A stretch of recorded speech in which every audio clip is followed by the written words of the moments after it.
సకల పొగడతలు సర్వలోకాలకు సృష్టికర్త పరమ పవిత్రుడు పరిశుద్ధుడైనటువంటి అల్లాహ్కు మాత్రమే శోభిస్తాయి. అల్లాహ్ ఆయన పరమ పవిత్రుడు, అత్యంత పరిశుద్ధుడు.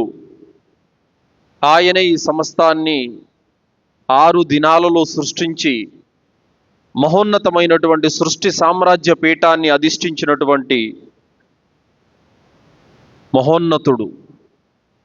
మరియు అంతిమ దైవ ప్రవక్త ముహమ్మదు రసూలుల్లా సల్లల్లాహు అలైహి వసల్లం వారిపై, గతించిన ప్రవక్తలందరిపై, ప్రవక్త ముహమ్మద్ రసూలుల్లా సల్లల్లాహు అలైహి వసల్లం వారి కుటుంబీకులపై, ప్రవక్త ముహమ్మద్ సల్లల్లాహు అలైహి వసల్లం వారి ఉమ్మతులో సమస్త విశ్వాసులందరిపై అల్లాహ్ యొక్క శాంతి శుభాలు ఎల్లవేళలా కురియుగాక. ఆమీన్. సోదరులారా, నేటి జుమ్మా ప్రసంగం తౌహీద్ ప్రభావం ఎలా ఉంటుంది, ఒక ముస్లిం జీవితంలో తౌహీద్ ఏకదైవారాధన ప్రభావం ఎలా ఉంటుందో నేను మీ ముందు ప్రసంగిస్తాను. చెప్పేటటువంటి నాకు, వినేటటువంటి మీకు ఆచరించే సద్బుద్ధిని అల్లాహ్ ప్రసాదించుగాక. ఆమీన్. సోదరులారా, ప్రజల్లో చాలామంది లా ఇలాహా ఇల్లల్లా అనే ఈ కలిమా ఏదైతే ఉందో దీన్ని సరిగా అర్థం చేసుకోని కారణంగా ప్రజలు దేవుని విషయంలో రకరకాల తప్పులు చేస్తున్నారు. ఏమంటా ఉంటారండి, ఎవరో ఒకరులేండి, ఏముంది, ఎవరిని ఆరాధిస్తే ఏముంది, చెప్పొచ్చా ఈ మాట? ఎవరో ఒకరులేండి, ఎవరిని ఆరాధిస్తే ఏముంది? ఒక వ్యక్తి తనకు జన్మనిచ్చిన తండ్రిని కాదని ఎవరిదైతే ఏముందిలేండి తండ్రి అనేచ్చు అంటాడా? అన్నాడు. అలాగే ఒక తల్లిని, పరాయి స్త్రీలను పట్టుకొని తన తల్లిని కాదని వేరే వారిని అలా పిలవగలడా? పిలవలేడు. ఒక భార్య తన భర్తను కాదని ఎవరైతే ఏముందిలేండి అనే మాట చెప్పగలదా? చెప్పలేదు.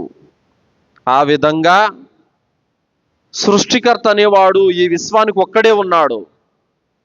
మరి ఆ దైవాన్ని తెలుసుకోవలసిన విధంగా తెలుసుకోవాలి, విశ్వసించవలసిన విధంగా విశ్వసించాలి, ఆచరించవలసిన విధంగా ఆచరించాలి. ఖురాన్ గ్రంథంలో సూరే అల్ బకరా 2వ అధ్యాయం 21వ వాక్యంలో అల్లాహ్ ఏమంటున్నాడు? యా అయ్యుహన్నాసు త్తఖూ రబ్బకుముల్లదీ ఖలకకుం మిన్ నఫ్సిన్ వాహిదా యా అయ్యుహన్నాసు ఉబుదూ రబ్బకుముల్లదీ ఖలకకుం వల్లదీన మిన్ ఖబ్లికుం లఅల్లకుం తత్తఖూన్. అల్లాహ్ రబ్బుల్ ఆలమీన్ ఖురాన్ గ్రంథంలో అంటున్నాడు, ఓ మానవులారా, మిమ్మల్ని మీ తాత ముత్తాతలను కూడా పుట్టించింది నేనే, నన్ను మాత్రమే మీరు ఆరాధించండి అని ఆయన తెలియజేస్తున్నాడు. అంటే ఇప్పుడు ఎంతమంది అయితే భూమండలం మీద సమస్త మానవులు, ఇతర జీవరాశులు ఉన్నాయో వాటన్నింటినీ సృష్టించిన వాడు అల్లాహ్యే. మళ్ళీ ఏమంటున్నాడు? మిన్ కబలికుం, మీ పూర్వీకులను కూడా పుట్టించినటువంటి సృష్టికర్తను నేనే అని తెలియజేస్తున్నాడు. తర్వాత అల్లదీ జఅల లకుముల్ అర్ద ఫిరాషా, మీరు నడిచేటటువంటి నేలను సృష్టించిన వాడు ఆయనే. అల్లాహ్ సుబ్హానహు వ తఆలా మనల్ని, మన తాత ముత్తాతలని పుట్టించి ఈ భూమండలం మీద దింపాడు. ఈ భూమండలం మీద మనం తిరుగుతూ ఉన్నాం. వస్సమాఅ బినా, మరియు ఆయన ఆకాశాలను నిర్మించాడు. వఅన్జల మినస్సమాఇ మా, మరియు ఆకాశం నుండి వర్షాన్ని కురిపిస్తున్నాడు. మినస్సమరాతి రిజ్కల్ లకుం, మరియు మీకు భూమిలో ఉపాధిని ప్రసాదిస్తున్నాడు. ఫలా తదు అందాదం వఅంతుం తాలమూన్ ఫలా తజ్అలు లిల్లాహి అందాదం వఅంతుం తాలమూన్. ఈ విషయం మీకు తెలిసినప్పుడు మీరు అల్లాహ్తో పాటు మరొక దేవుడు ఉన్నాడనే మాట మీరు చెప్పగాకండి. అంటే ఏ సృష్టికర్త అయితే మన కోసం భూమిని తయారు చేశాడో, ఏ సృష్టికర్త అయితే మన కోసం ఆకాశాలను సృష్టించాడో, ఆ సృష్టికర్త ఆకాశం నుండి ధారాలపాతంగా వర్షాన్ని కురిపించి భూమిలో నదులు, చెరువులు ఇవన్నీ నిండిపోయేలా వర్షాన్ని కురిపించి మనం పంటలు పండించుకున్నాం, రకరకాల కూరగాయలు ధాన్యాలు పండించుకుంటున్నాం. ఇదంతా చేసిన వాడు ఆయన అయితే మనము ఆయన కాదని ఒక కొత్త దేవుణ్ణి తయారు చేసుకుంటే ఇది చాలా దారుణమైనటువంటి విషయం. అందుకోసమే ఖురాన్లో అల్లా అన్నాడు, ఇన్న షిర్కల జుల్మున్ అజీం, బహుదైవ ఆరాధన అనేది మహాఘోరమైనటువంటి పాపము, జులుం అన్నాడు. జులుం అని దేనంటారో తెలుసా? జులుం అంటే నీ భూమిని ఒకరు అన్యాయంగా లాక్కోవటం. ఇది జులుము, దౌర్జన్యం అంటారు దీన్ని. అర్థమైందా? నీ హక్కును వేరే వారికి ఇచ్చేయటం, ఇది జులుం అంటారు. ఒక తండ్రి స్థానాన్ని తొలగించి ఆ తండ్రి స్థానంలో వేరే వాడిని తీసుకొని వచ్చి పెట్టడం, ఇది జులుం అంటారు దీన్ని. ఆ విధంగానే ఈ అండపిండ బ్రహ్మాండాన్ని సకల లోకాలను సృష్టించినటువంటి మహోన్నతమైనటువంటి ఆ దైవానికి సాటిగా మనము ఒక రూపాన్ని తయారు చేసి ఇది కూడా మా దేవుడే అనేటువంటి మాట చెప్పటం అనేది ఇది కూడా జులుం అంటారు. జులుం అంటే దౌర్జన్యం. అంటే మనము చేసే ప్రతి ఆరాధన, ప్రతి వేడుకోలు, ప్రతి బలి అంటే జంతు బలి ఏదైనప్పటికీ కూడా అది సృష్టికర్త అయినటువంటి ఆ మహోన్నతుడైనటువంటి అది అల్లాకే చెందాలే తప్ప మనము భూమిలో తయారు చేసుకున్నటువంటి వాటి కాదు మన ఆరాధనలో చెందాల్సింది. కావున నిజమైనటువంటి సృష్టికర్త అనేటటువంటి వాడు ఒక మతానికి ఒకరు, ఇంకో మతానికి ఒకరు, ఒక కులానికి ఒకరు ఉండరు. సమస్త మానవులకి, సమస్త లోకాలకు ఒక్కడే ఉంటాడు. కావున ఒకవేళ ఒక కంపెనీలో ఇద్దరు యజమానులు ఉండి ఆ ఇద్దరు యజమానుల కింద ఒక వ్యక్తి ఉన్నాడు అనుకోండి, ఏ యజమాని మాట అతను వినాలి? కావున ఈ సృష్టి మొత్తం సవ్యంగా నడుస్తుందంటే వర్షం అందరికి ఒకేలా పడుతుంది, ఎండ అందరికి ఒకేలా కాస్తుంది, నీడ అందరికి ఒకేలా ఇస్తుంది, త్రాగే నీళ్లు అందరికి ఒకేలా, ఆక్సిజన్ అందరికి ఒకేలాగా, పుట్టుక, జీవించే విధానం, మరణించే విధానం ఇవన్నీ కూడా సమస్త మానవులకు ఒకే తీరున ఉందంటే అర్థమేమని? వీళ్ళందరినీ పుట్టించినటువంటి వాడు, వీళ్ళందరినీ మలిచిన వాడు, వీళ్ళందరినీ తయారు చేసిన వాడు ఒక్కడే. కాబట్టి ప్రజలు అనుకున్నట్టు వేల మంది, లక్షల మంది, కోట్ల మంది దేవుళ్ళు లేరు. ఉన్నది ఒకే ఒక్కడు. సమస్త గ్రంథాలు, అన్ని మత గ్రంథాల సారాంశం కూడా ఇదే సోదరులారా.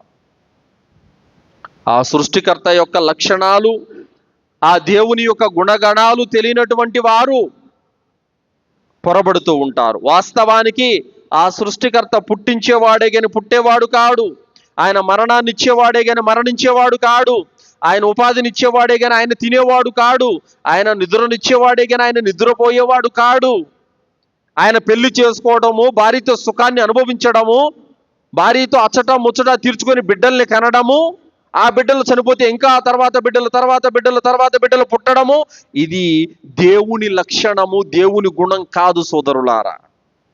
దేవుడికి చావు పుట్టుకలు, తల్లిదండ్రులు, భార్య బిడ్డలు, కామ కోరికలు, నిదురాహారాలు ఉండవు. మనలాంటి జీవితం దేవుడిది కాదు. మనం పుడతాము, మనము తింటాము, మనం నిద్రపోతాము, మన కామము, కోరిక, బలహీనతలు, రోగాలు, జబ్బులు, ముసలితనం, చావు అన్నీ ఉన్నాయి మనకి. కానీ దేవుడికి ఇవేమీ ఉండవు. కానీ ప్రజలు ఈరోజు ఎవరిని ఆరాధిస్తున్నారు? మనలాగా పుట్టిన వాళ్ళని ఆరాధిస్తున్నారు, మనలాగా తింటున్న వారిని ఆరాధిస్తున్నారు, మనలాగా నిద్రపోతున్న వాళ్ళని ఆరాధిస్తున్నారు, మనలాగా పెళ్లి చేసుకొని భార్యతో సంసారం చేసిన వాళ్ళని ఆరాధిస్తున్నారు, మనలాగా వృద్ధాప్యం వచ్చేటటువంటి వారిని దేవుళ్ళు అంటున్నారు, మనలాగా చనిపోయిన వారిని పట్టుకొని దేవుళ్ళు అంటున్నారు. మన క్రైస్తవ సోదరులు ఏమంటున్నారండి? మా దేవుడు పుట్టాడు అని అంటున్నారు. పుట్టినోడు దేవుడు కాదని వాళ్ళ గ్రంథంలోనే ఉంది. పుట్టినవాడు దేవుడు కాడు అన్నటువంటి మాట స్పష్టంగా ఉంది. వాళ్ళు ఏమంటున్నారు? మా దేవుడు చనిపోయాడు అని అంటున్నారు. చనిపోయిన వాడు దేవుడే కాడన్నటువంటి విషయము గ్రంథాలలో స్పష్టంగా ఉంది.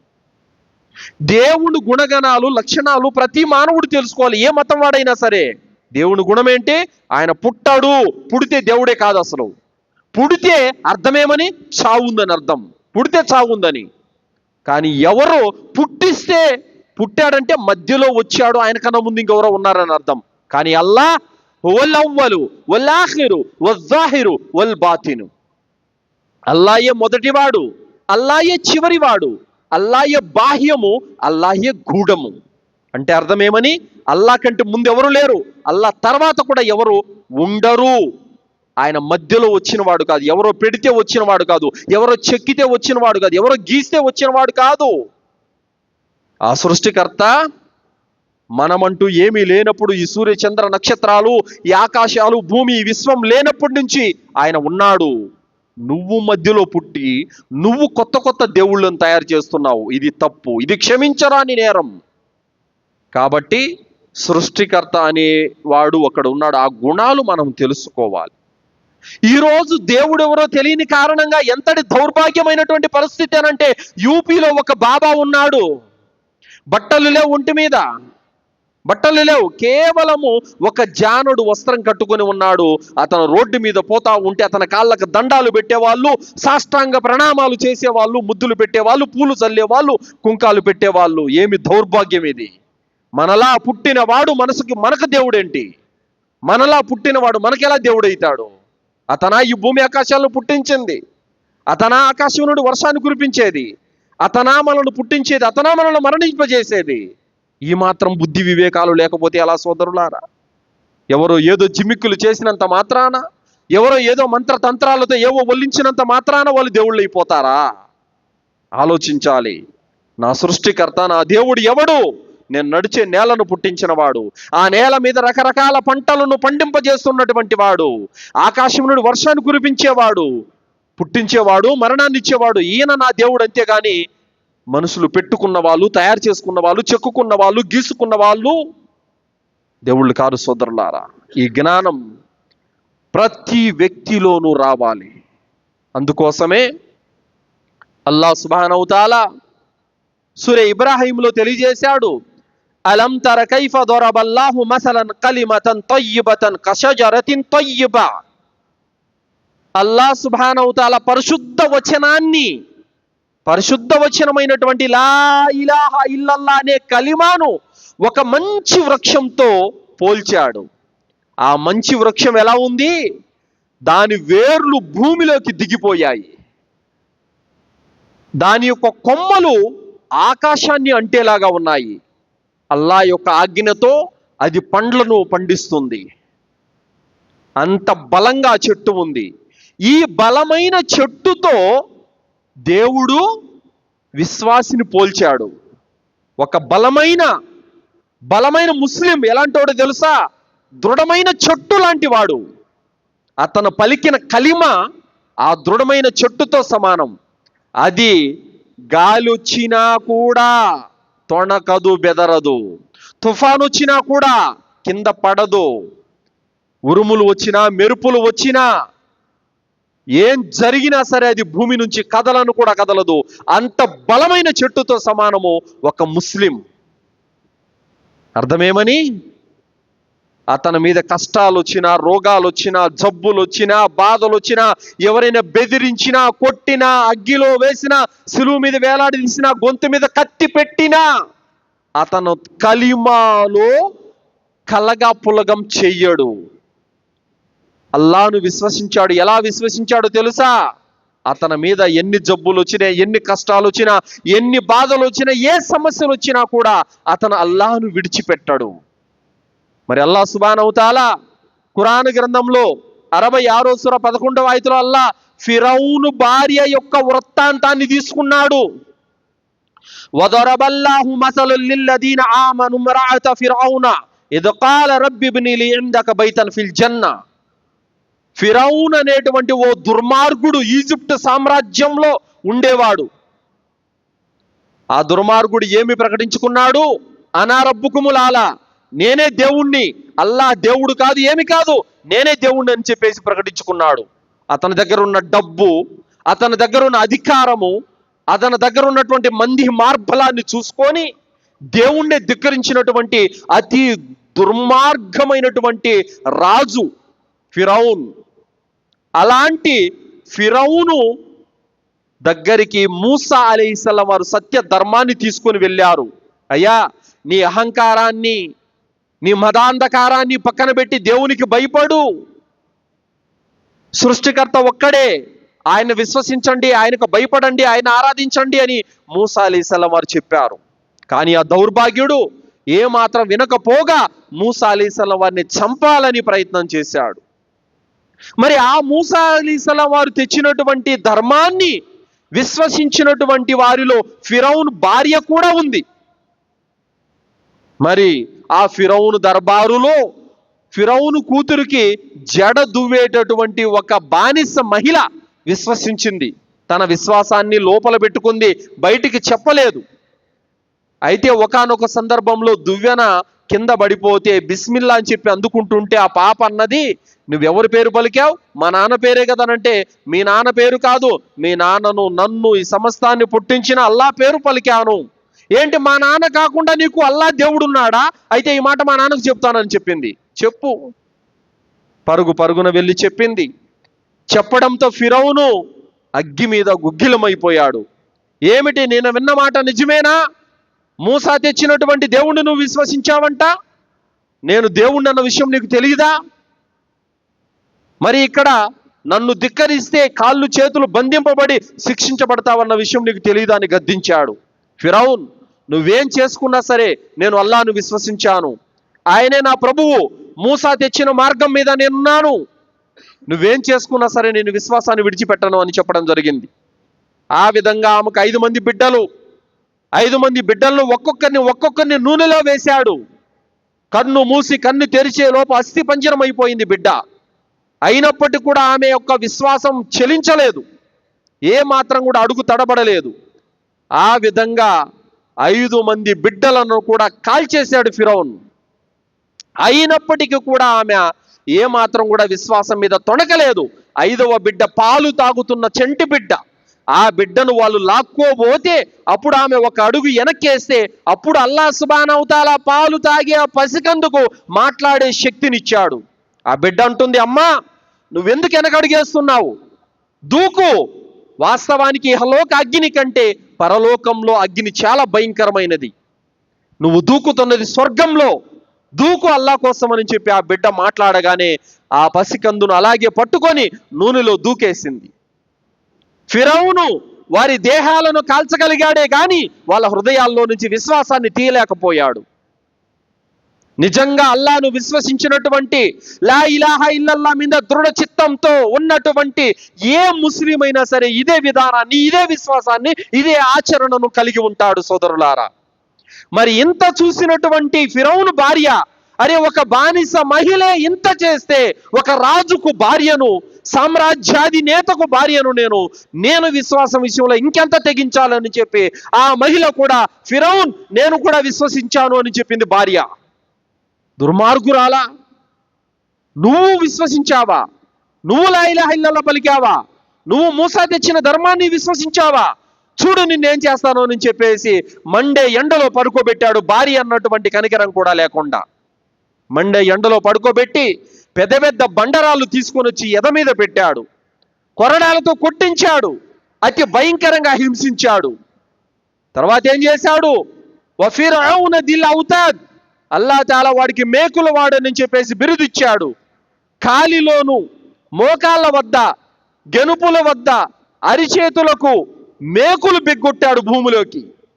ఆ విధంగా భార్యను హింసించి హింసించి హింసించి చంపాడు దుర్మార్గుడు. అప్పుడు ఆ చనిపోయేటప్పుడు ఫిరౌను భార్య అంటుంది, అల్లా నీ వద్ద ఉన్నటువంటి స్వర్గంలో నాకు ఇల్లును ప్రసాదించు, ఈ దుర్మార్గ జనుల నుంచి నన్ను కాపాడు అని చెప్పేసి ఆమె దువా చేసింది. అల్హమ్దులిల్లా. సోదరులారా, ఒక్కసారి ఆలోచించండి. అల్లాహ్ సుబ్హానహు తఆలా కలిమతున్ తయ్యిబా, కలిమా తయ్యిబా, లా ఇలాహా ఇల్లల్లాను ఒక బలమైన మహావృక్షంతో అల్లాహ్ ఎందుకు పోల్చాడు?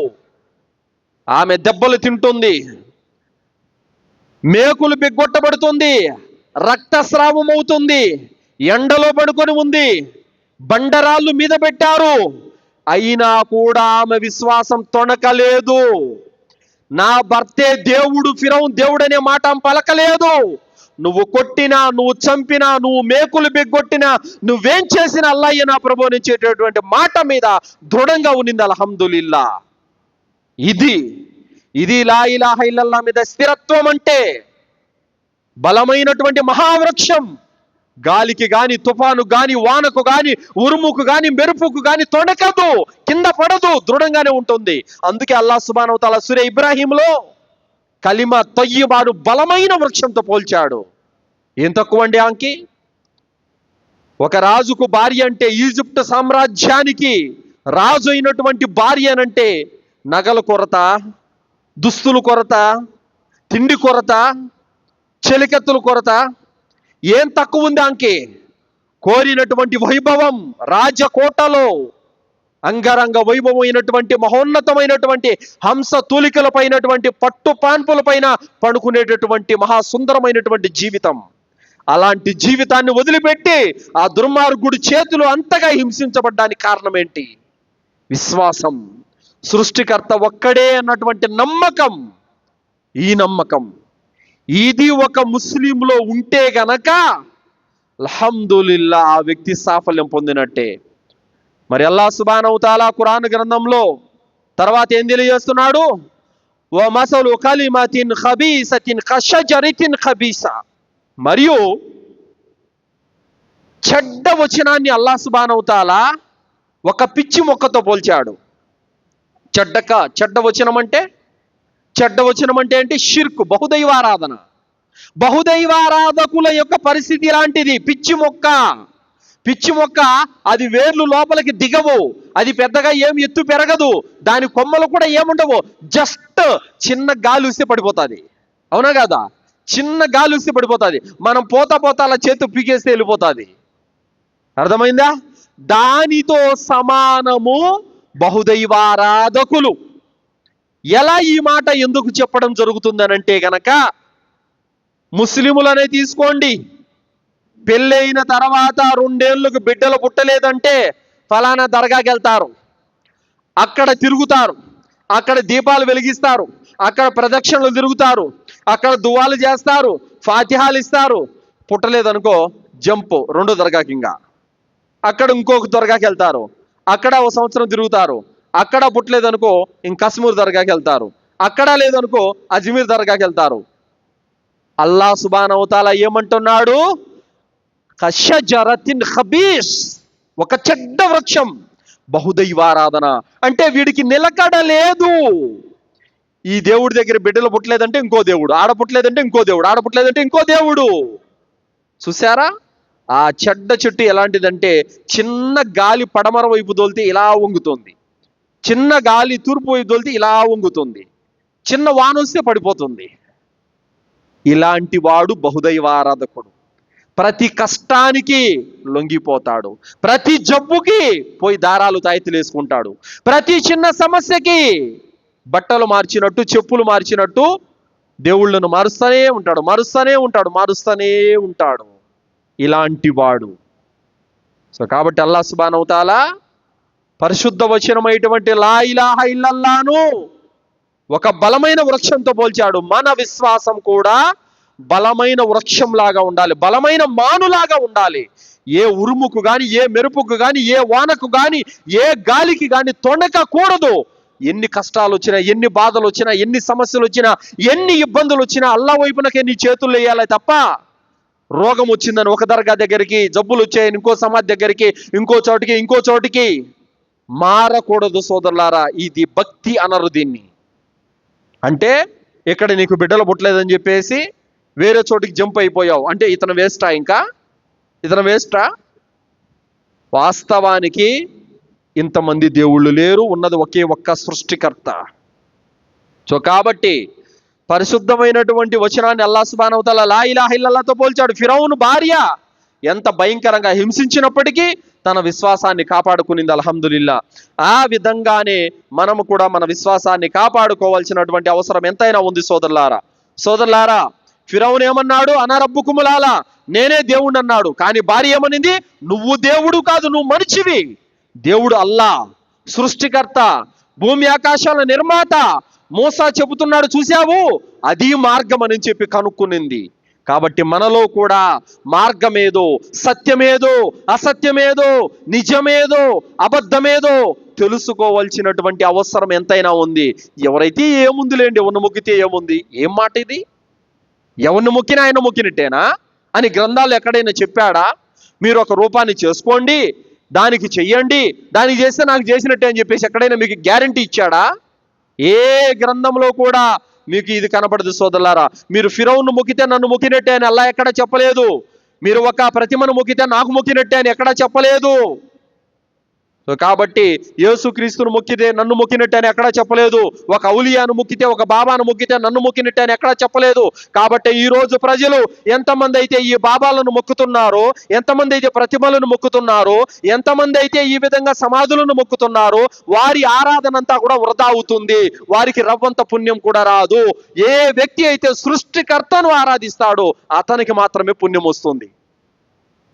కావున సోదరులారా, తౌహీద్ జ్ఞానం ఉన్నటువంటి వాడు తప్పనిసరిగా తన విశ్వాసాన్ని కాపాడుకుంటాడు. మరి ఈరోజు చాలామంది ఈ దర్గాల వద్ద జరిగేటటువంటి జిమ్మిక్కులకి, ఈ మాయలకి, ఈ మంత్రాలకి, ఈ పైన జరిగే పటోటాపానికి లొంగిపోయి అక్కడ మహిమలున్నాయని, అక్కడ శక్తులున్నాయని నమ్మేసి వీళ్ళు ఏవంటే అవి అధర్మ కార్యాలు చేసుకుంటూ పోతున్నారే. మరి రేపు దజ్జాలు వస్తాడు. ఎలాంటి పరిస్థితులు ఉంటాయో తెలుసా? ఆ టైంలో అతను ఒక మనిషిని పిలుస్తాడు, నరుకుతాడు, చంపేస్తాడు. ఆ నరికిన మనిషిని మళ్ళీ అతికించి బతికిస్తాడు. అంతటి భయంకరమైన శక్తులు వాడి దగ్గర ఉంటాయి. ఆకాశాన్ని ఆదేశిస్తాడు, వర్షం కురుస్తుంది, పైరు పండనటువంటి భూములు సైతం పైరు పండుతాయి. ఎన్ని మాయలు చేస్తాడో తెలుసా దజ్జాలు? వాడి మాయలు, వాడి మంత్రాలు చూసి ప్రజలు వాడి వెనకాల వెళ్ళిపోతారు. ముఖ్యంగా స్త్రీలు అత్యధికంగా వాడి వెనకాల ఉంటారని ప్రవక్త ముహమ్మద్ సల్లల్లాహు అలైహి వసల్లం వారు చెప్పారు. మరి ఈ రోజు ఈ దర్గాల దగ్గర జరిగే, మిగతా చోట్ల జరిగే ఈ యొక్క అంగు ఆర్భాటాలకు, చిన్న జిమిక్కులకే మీరు లొంగిపోతే మరి దజ్జాలు పెద్ద ఉపద్రవాలను తీసుకొస్తాడు. వాడి మాయల ముందర తట్టుకుంటారా? కానీ ఒక విశ్వాసి నిలబడతాడు. ఎవరు విశ్వాసి? ఏమంటాడు తెలుసా? అరే, నువ్వు ఒక కాఫిర్, నువ్వు అసత్యవాదివి. ఎందుకంటే నువ్వు దేవుడునని ప్రకటించుకున్నావు, నా ప్రభు అయినటువంటి అల్లా మహాసుందరాంగుడు, కానీ నువ్వు ఒంటి కన్ను గలవాడివి. మా ప్రవక్త ముహమ్మద్ సల్లల్లాహు అలైహి వసల్లం వారు చెప్పారు, దజ్జాల్ వచ్చి నేనే దేవుణ్ణని చెబుతాడు. అప్పుడు మీరు గుర్తించండి, అల్లాహ్ ఒంటి కన్ను గలవాడు కాడు, కానీ దజ్జాలు గుడ్డివాడు, దజ్జాలు ఒంటి కన్ను గలవాడు. దీన్ని బట్టి మీరు గ్రహించండి అని చెప్పారు. కాబట్టి దజ్జాలు వచ్చినప్పుడు ఒక జ్ఞానం కలిగిన ఒక విశ్వాసి, అరే నువ్వు ఒక కాఫిర్వి, ఒక అసత్యవాదివి, నువ్వు దజ్జాలు అని గుర్తుపడతాడు.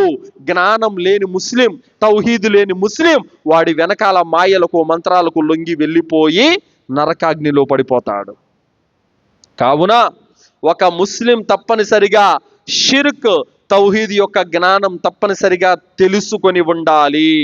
ఈ జబ్బులు వచ్చినప్పుడు తాయితులు కట్టుకోవడము, రోగాలు వచ్చినప్పుడు దారాలు చుట్టుకోవడము, మంత్రాలు, తంత్రాలు, ఇవన్నీ కూడా సోదరులారా ఒక బూటకం, ఒక మోసం. వాస్తవానికి ఈ మంత్రాలకు, తంత్రాలకు మీ జబ్బులు తగ్గేట్టుగా ఉంటే వాళ్ళు ఎప్పుడో బాగుపడిపోతారు సోదరులారా. అర్థమైందా? వాడు ఒక 200కి 300కి తాయితు కట్టి మీ దగ్గర ఒక పిడికెడు గింజలు అడుక్కుంటూ ఉంటాడు. వాని స్థితే బాగలేదు. ఇది మీరు గుర్తించండి. కావున ఇక్కడ ప్రజల్లో జ్యోతిష్యం అని కొందరు, మంత్రాలను కొందరు, తంత్రాలను కొందరు, వాస్తులను కొందరు, ఇలా రకరకాలుగా వ్యాపారాలు చేసుకుంటున్నారు. వాస్తవానికి 196 దేశాలలో ఒక్క ఇండియా దాటుకుంటే ఏ దేశంలోని ఈ మంత్రాలు, తంత్రాలు, ఈ జ్యోతిష్యం ఇవి కనపడవు సోదరులారా మీకు. అదేంటి? నిజంగానే మానవుడికి ఇవన్నీ వర్తించేవైతే ఏ దేశంలోకి వెళ్ళినా కూడా అవి ఉండాలి కదా. మరి ఒక్క ఇండియాలోనే ఎందుకున్నా, మిగతా దేశాల్లో ఎందుకు లేవు? వ్యాపారం ఇక్కడే ఉంది. బతకడానికి, కడుపు కదల్చకుండా బతకడానికి జనాలు వేషాలు కట్టే వాళ్ళు ఇక్కడే ఉన్నారు. సో కాబట్టి చెబుతున్న మాట ఏమిటంటే, నిజంగా నిజ దైవాన్ని విశ్వసించిన వ్యక్తి ఎలాంటి మంత్రాలకు తంత్రాలకు లొంగడు. కాబట్టి చెడ్డ వృక్షంతో అల్లా ఎందుకు పోల్చాడు? జబ్బు వచ్చిందనుకో, సృష్టికర్తను వేడుకోవాల్సింది పోయి, మందు మాకు మింగాల్సింది పోయి దర్గాల చుట్టూ తిరుగుతాడు, మంత్రాలు అంటాడు, తంత్రాలు అంటాడు. దీంతో సమానం, చెడ్డ వృక్షంతో సమానం. కావున కలిమ తయ్యిబాను అల్లా సుబ్హానహు వ తఆలా మంచి వృక్షంతో పోల్చాడు. సోదరులారా, నిజంగా చెప్పాలంటే నిజమైనటువంటి విశ్వాసం కలిగినటువంటి వాడు దేనితో కూడా కాంప్రమైజ్ కాడు. దేనితో కూడా కాంప్రమైజ్ కాడు. ఇప్పుడు ఫిరౌను భార్య, తన భర్త వద్ద ధనం ఉంది, బంగారు నగలున్నాయి, కోరిన ఆహారం ఉంది, కోరిన లగ్జరీ లైఫ్ ఉంది, కానీ భర్తతో ఏ విషయంలో కాంప్రమైజ్ కాలేదు ఆమె. భర్త ఏమన్నాడు? నేను దేవుడిని అని చెప్పాడు. ఆమె ఏమనింది? నువ్వు దేవుడు కాదు. కాంప్రమైజ్ కాలేదు. విశ్వాసం విషయంలో కాంప్రమైజ్ కాలేదు. కానీ ఈరోజు ముస్లింలు, ఆయన గడ్డం పెట్టుకొని ఉంటాడు, టోపీ పెట్టుకొని ఉంటాడు, జుబ్బా వేసుకుంటాడు. అరే పిల్లోడికి ఆ దిష్టి చుక్కలు ఏంటంటే, ఏం చెప్తావు హజరత్, ఇంట్లో వినరు ఎంత చెప్పినా కూడా అనే మాట వస్తుంది. భార్య నమాజ్ చదివితే భర్త నమాజ్ చదవడు, భర్త నమాజ్ చదివితే భార్య నమాజ్ చదవదు. మరి ఇలాంటి వారందరూ కూడా ఫిరౌను యొక్క భార్య వృత్తాంతాన్ని అల్లాహ్ సుబ్హానహు వ తఆలా ఉదాహరణగా ఇచ్చాడు. భర్త నమాజ్ చదవడు, అయినా కూడా కాంప్రమైజ్. భర్త హరాం సంపాదిస్తాడు, అయినా కూడా కాంప్రమైజ్. భార్య నమాజ్ చదవదు, అయినా కూడా కాంప్రమైజే. భార్య షిర్కు చేస్తుంది, దారాలు, తాయెత్తులు, నిమ్మకాయలు, టెంకాయలు అంటుంది, అయినా కూడా కాంప్రమైజే. లేదు, తౌహీద్ వైపునకు తెచ్చుకోవాలి, తౌహీద్ అమలు చేసేంత వరకు నీకు కృషి చేయాలి, ఆమెకు జ్ఞానం నేర్పించాలి, ఆమెకు ఖురాన్ నేర్పించాలి, ఆమెకు హదీసులు నేర్పించాలి, చక్కదిద్దుకోవాలి, ఆమె 5 పూట్ల నమాజ్ చేసేలా నేను తయారు చేసుకోవాలి. ఈ ధ్యాస ఉండదండి. సంపాదన, డ్యూటీ, వ్యాపారము, దీని మీదే పోతుంది. మేము మొన్న పోయిన వారము ఒక ప్రాంతానికి వెళ్ళాం, పేరు చెప్పుకుందాం, బద్వేలుకి వెళ్ళాం. ఎంత దారుణంగా అక్కడ ముస్లింలు ఉన్నారంటే, ప్రతి ముస్లిం యొక్క వ్యాపార కొట్లల్లో మురీదుల ఫోటోలు ఉన్నాయి, మురీదుల ఫోటోలు ఉన్నాయి. వాళ్ళ దగ్గర రోజా పువ్వు ఒకటి పెట్టారు, ఏదో పూసల దండ ఒకటి వేశారు. ఎవరండి వాళ్ళు? నూహ్ అలైహిస్సలాం వారి కాలంలో బహుదైవారాధన మొదలైంది ఇలాగే కదా, ఈ మురీదుల మీద అతి ప్రేమతోనే కదా. సోదరులారా, అభిమానం ఉంటే గుండెల్లో పెట్టుకోవాలి, అంతే తప్ప ఫోటోలు పెట్టుకొని వాళ్ళకి దండలేసి వాళ్ళకు దండాలు పెట్టుకోవడము, అక్కడ పూలు పెట్టడము, కవ్వొత్తులు వెలిగించడము, అగరబత్తులు వెలిగించడము, దీపాలు వెలిగించడము, ఇది షిర్కు, బహుదైవారాధన, అల్లా క్షమించరాని నేరం. అది నువ్వు మురీదుకు చేసినా, దర్గా పీఠాధిపతికి చేసినా, ఔలియాకు చేసినా, ప్రవక్తకు చేసినా, నువ్వు ఎవరికి చేసినా కూడా అది తప్పే. అలా ఉంది పరిస్థితి. ఇంకా అక్కడ నాకు కొన్ని నిజాలు చెప్పారు. అదేంటంటే, మన ముస్లిములకి చాలా మటన్ కొట్లు, చికెన్ కొట్లు ఉన్నాయి. ప్రతి ఒక్కరూ పొట్టేలును, ఆ మేకలను కోసేటప్పుడు ఆ రక్తం అమ్ముకుంటున్నారు. ఎలాంటి దౌర్భాగ్యమైనటువంటి పరిస్థితి. ఇన్న హర్రమ అలైకుముల్ మైతత వద్దమ వలహ్మల్ ఖింజీర్. అల్లాహ్ తాలా ఏమన్నాడు? ఇవి మీకు హరాం. చచ్చిపోయినటువంటి జంతువుని తినటం హరాం, కారేటటువంటి రక్తం, ప్రవహించే రక్తం తినటం హరాం, పంది మాంసం తినటం హరాం. పంది మాంసం తిన్నా, పొట్టేలు రక్తం తిన్నా రెండు ఒకటే ముస్లిములకి. అల్లాహ్ సుబ్హానహు వ తఆలా చచ్చిపోయిన జంతువు, ప్రవహించే రక్తము, పంది మాంసం 3 ఒక చోట ఇచ్చాడు. ఒకే ఆయతులో చెప్పాడు ఈ మూడింటి గురించి. ఈ మూడింటిలో దేన్ని తిన్నా సమానమే, పాపమే.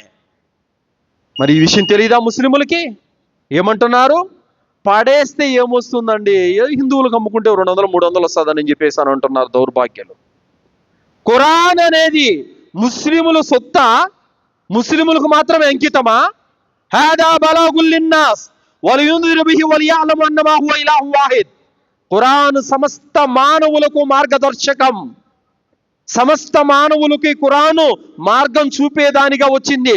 ముస్లిములకు మాత్రమే కాదు, క్రైస్తవులైనా, హిందువులైనా, ఇంకా ఇతర మతాలు ఎవరైనా కూడా ఖురాను వారి కోసం వచ్చింది, వారు మార్గం తెలుసుకోవటానికి వచ్చింది. అలాంటిది అరే భాయ్ రక్తం తినకండి, ఎందుకంటే శరీరంలో పుట్టే ప్రతి జబ్బు బ్లడ్లోనే ఇముడి ఉంటుంది అన్న విషయం నువ్వు చెప్పాల్సింది పోయి, ఎందుకు ఇప్పుడు డాక్టర్ హాస్పిటల్కి వెళ్తాం, బ్లడ్ టెస్ట్ అంటాడు, దేనికి? బ్లడ్ ద్వారా బయటపడుతుంది ఏ జబ్బు అనేది.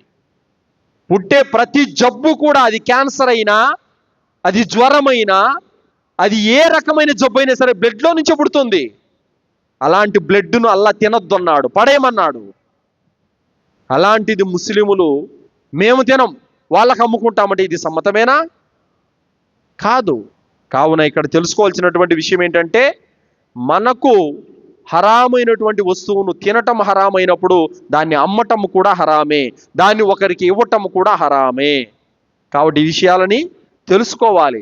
బలహీనమైనటువంటి ముస్లిములు, ధర్మ జ్ఞానం లేనటువంటి ముస్లిములు ఇలాంటి చేష్టలకు ఒడిగడుతూ ఉంటారు సోదరులారా.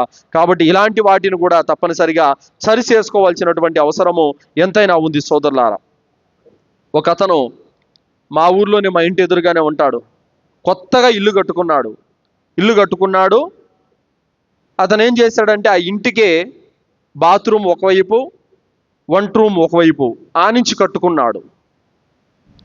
తర్వాత ఓ జ్యోతిష్యుడు వచ్చి ఇలా కట్టకూడదు, తూర్పు వైపు వంట రూమ్ అసలే ఉండకూడదు, ఉన్నా కూడా సపరేట్గా ఉండాలి, ఒకే గోడతో ఉండకూడదు అని చెప్పాడు. ఎంత ఘోరం జరిగిందంటే, ఆ తర్వాత ఆ మధ్యలో స్లాబ్ను కట్ చేయడానికి ఏదో మిషన్లు తీసుకొచ్చారు. ఆ కట్ చేసేటువంటి సమయంలో మా ఊరి వ్యక్తి ఒకతను కింద పడిపోయాడు, తల పగిలిపోయి అతనికి చెయ్యి కట్ అయిపోయింది పూర్తిగా.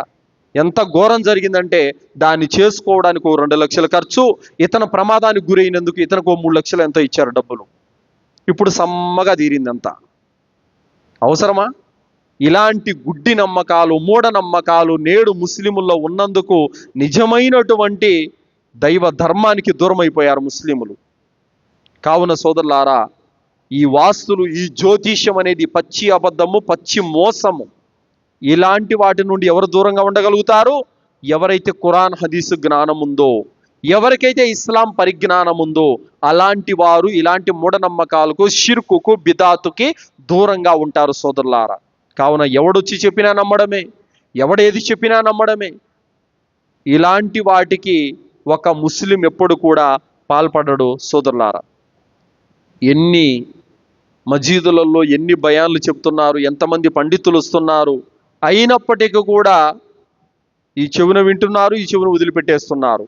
మళ్ళీ అదే తాయెత్తులు, మళ్ళీ అదే దారాలు, అదే షిర్కు, అదే దర్గాల దగ్గర.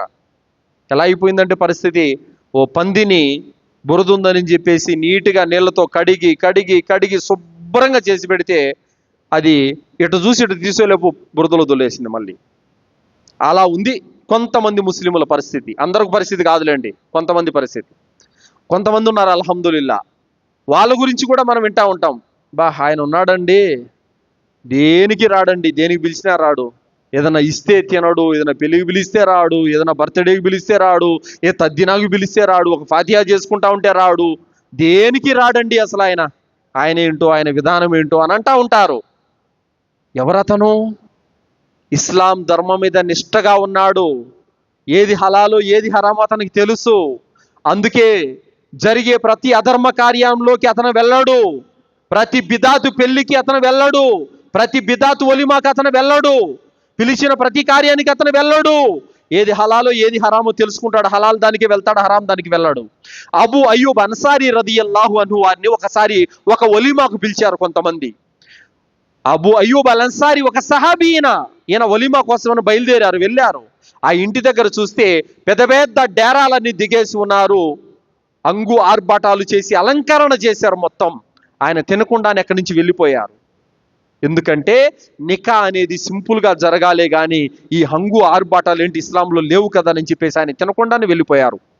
మరి ఈరోజు మనం కూడా మంగిని చేసే వాళ్ళ పెళ్ళిళ్ళకి వెళ్ళిపోయి తినేసి వస్తున్నాము, కట్నాలు తీసుకునేటువంటి వారి పెళ్ళిళ్ళకి వెళ్ళి తినేసి వస్తున్నాము, ముహూర్తాలు చూసుకొని పెళ్లిళ్ళు చేసుకునే వారి యొక్క ముస్లిముల పెళ్లిళ్ళకి వెళ్ళి వస్తున్నాము, అధర్మ కార్యాలు చేసుకునే ముస్లిముల పెళ్లిళ్ళకి వెళ్ళి తినేసి వస్తున్నాము. ఇది హలాలా, ఇది హరామా, వెళ్ళొచ్చా, వెళ్ళకూడదన్నటువంటి ఆలోచన కానీ చింతన కానీ ఈరోజు మనలో చాలా మందిలో లేదంటే ఎంత దారుణమైనటువంటి విషయం సోదరులారా.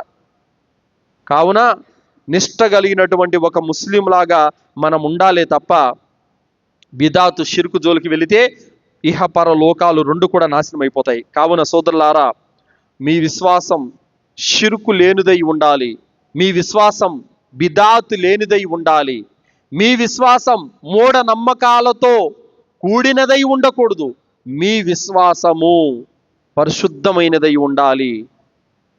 కలిమ తయ్యిబా లా ఇలాహ ఇల్లల్లా వెలుగులో ఉండాలి సోదరులారా. తౌహీద్ ఉన్నటువంటి వ్యక్తి తనను తాను ఆత్మ పరిశీలన చేసుకుంటాడు. నేను చేసేటటువంటి ఈ కార్యంలో షిర్క్ ఏమైనా ఉందా, బిదాత్ ఏమైనా ఉందా, తప్పు ఏమైనా ఉందా, ఇది ప్రవక్త గారి తరీకాలో ఉందా లేదా అని 1కి 10 సార్లు ఆత్మ పరిశీలన చేసుకొని మరీ తన విశ్వాసాన్ని చక్కదిద్దుకుంటాడు. కానీ తౌహీద్ జ్ఞానం లేని వ్యక్తి చేస్తూ పోతాడు. ఇది తప్ప, ఇది హలాల హరామ్ అని ఆలోచించాడు. ఎలా ఉంటుందంటే 5-6 లక్షలు ఖర్చు పెట్టి హజ్జుకి వెళ్తాడు, ఇంటికి వచ్చి మళ్ళీ కశ్మూర్ దర్గాకి వెళ్తాడు. ఆలోచించాడు, నేను చేసిన హజ్జుకు నాకు పుణ్యం రావాలి, నా పాపాలు క్షమించబడాలి, నాకు జన్నత్ కావాలంటే ఏం చేయాలి?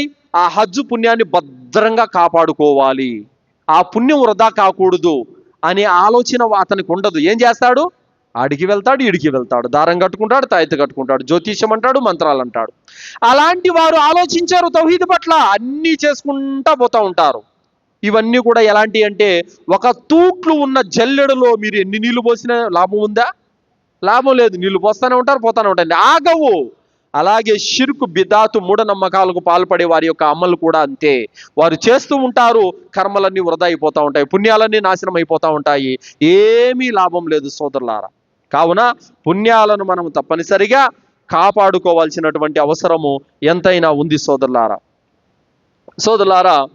ఇక ఇక్కడి నుంచి మొదలుకొని మొహర్రం వరకు ఈ ఉరుసుల గంధాల యొక్క మహోత్సవాలు అన్నటువంటి మొదలవుతున్నాయి. ఈ ఫేస్బుక్లోను యూట్యూబ్లోను ఎన్ని చోట్లనంటే ఉరుసు మహోత్సవము, గంధం మహోత్సవము అని చెప్పేసి హల్చల్ చేస్తూ ఉన్నారు. నిజంగా చెప్పాలని పోతే నేటి యువత ముఖ్యంగా కంప్యూటర్ నేర్చుకున్నారు, పెద్ద పెద్ద చదువులు చదువుతున్నారు, ఇంజనీరు, డాక్టరు, లాయరు కోర్సులకు ప్రిపేర్ అవుతున్నారు. అయినా కూడా వాళ్ళ విశ్వాసపరంగా తీసుకుంటే సమాధుల వద్ద, జెండాల వద్ద, పీర్ల వద్ద ఆగిపోతుంది వాళ్ళ విశ్వాసం. ఏం లాభం? ఇంత చదువుకొని, ఇంత టాలెంట్ ఉంది, ఇంత చదువు ఉంది, ఇంత కంప్యూటర్ కాలంలో ఖురాన్ చదవకుండా, హదీసులు చదవకుండా, మీ ధర్మం ఏదో, మీరు హలాలేదో హరామేదో తెలుసుకోకుండా భయంకరమైనటువంటి షిర్కులో నేటి యువత కొట్టుకుపోతుంది సోదరులారా. ఆ జెండాలు పట్టుకునే వాళ్ళలో పెద్దోళ్ళ కంటే యువకులే ఎక్కువ ఉన్నారు, ఆ అగ్గిలో దూకే వాళ్ళలో పెద్దోళ్ళ కంటే యువకులే ఎక్కువ ఉన్నారు. తప్పనిసరిగా తెలుసుకోవాలి. ఇలాంటి విషయాల్లో యువతను కూడా కాపాడుకోవాల్సినటువంటి అవసరం ఎంతైనా ఉంది. కావున సోదరులారా, ఒక తౌహీద్ జ్ఞానం ఉన్న వ్యక్తి యొక్క ప్రభావం ఎలా ఉంటుందనంటే, తాను తౌహీద్ మీద ఉంటాడు, తన భార్యను కూడా తౌహీద్ మీదకి తెచ్చుకుంటాడు. భార్య తాయిత్ వేస్తే ఒప్పుకోడు, తాయిత్తు వేస్తే, మంత్రం వేస్తే, అంత్రం వేస్తే, దిష్టి చుక్కలు పెడితే ఒప్పుకోడు, దువ్వాలు నేర్పిస్తాడు. భార్య నమాజ్ చదవకపోతే ఒప్పుకోడు, నమాజ్ చదివేలా తయారు చేసుకుంటాడు. తన బిడ్డలు కానీ, తమ తల్లిదండ్రులు కానీ, తమ బంధువులు కానీ ఎవరైనా సరే షిర్కు చేస్తూ ఉంటే కూడా వారికి చక్కని హితబోధతో వారికి సందేశాన్ని ఇస్తాడు. అల్హమ్దులిల్లా. అతని నమాజు, అతని విశ్వాసం 10 మందికి ఆదర్శంగా ఉంటుంది సోదరులారా. అల్హమ్దులిల్లా. ఏమంటారో తెలుసా? చందా అడుగుదాం రండి దర్గాకానంటే ఆయన ప్రాణం పోయినా ఇవ్వడండి. చూసారా తౌహీద్ ప్రభావం? అర్థమైందా? తర్వాత ఇంకా అనేక చోట్ల బర్త్డే ఉంది, అందరిని పిలుస్తున్నాం, ఆయన రాడండి, అస్సలు రాడు. ఇలాంటి వాటికి 10 మంది చెప్పుకుంటారు అతను దేనికి వస్తాడో, దేనికి రాడో, ఏం తింటాడో, ఏం తినడో, ఎక్కడికి వెళ్తాడో, ఎక్కడికి వెళ్ళాడో 10 మంది ప్రజలు గుర్తిస్తారు అతను. అల్హమ్దులిల్లా. అంత ప్రభావవంతంగా ఉంటుంది తౌహీద్ యొక్క జ్ఞానం. ఇది వెలుగు, కలిమ తయ్యిబా, ఇహ పర లోకాల్లో అతనికి సాఫల్యం, గౌరవం. అల్హమ్దులిల్లా. కావున తౌహీద్ జ్ఞానం అనేది మనందరిలోనూ ఉండాలి సోదరులారా. అల్లాహ్ సుబ్హానహు తాలాతో దువా చేస్తూ ముగిస్తున్నాను. విన్నటువంటి విషయాలపైన సదాచరణ చేసే సద్బుద్ధిని అల్లాహ్ మనందరికీ ప్రసాదించుగాక. బ్రతికినన్నాళ్ళు స్వచ్ఛమైన తౌహీదుపై జీవితం గడిపే భాగ్యాన్ని ప్రసాదించుగాక. అల్లాహ్ మనల్ని షిర్కు నుండి, కుఫర్ నుండి, బిదాతు నుండి, శైతాన్ యొక్క కీడుల నుండి, మహమ్మారి యొక్క రోగాల నుండి రక్షించుగాక. అల్లాహ్ సుబ్హానహు తాలా మనల్ని కబర్ శిక్ష నుండి రక్షించుగాక. అల్లాహ్ మనల్ని జహన్నం నుండి కాపాడుగాక. అల్లాహ్ మనకి జన్నతుల ఉన్నతమైన దర్జాలలో ప్రవేశింపజేయుగాక. భార్య పిల్లలతో మనం సుఖంగా స్వర్గంలో నివసించే భాగ్యాన్ని, అదృష్టాన్ని అల్లాహ్ మనందరికీ ప్రసాదించుగాక. స్వర్గంలో ఉన్నతమైన దర్జాలలో మనల్ని, మనకన్నా ముందు చనిపోయిన మన పూర్వీకుల్ని ప్రవేశింపజేయుగాక. ఆమీన్. వాఖిరు దావానా అల్హమ్దులిల్లాహి రబ్బిల్ ఆలమీన్. బారకల్లాహు లనా వలకుం ఫిల్ ఖురానిల్ అదీం వస్తగ్ఫిరుల్లాహి వలిసాయిరిల్ ముస్లిమీన్. ఇన్నహు తఆలా జవాదుల్ కరీం.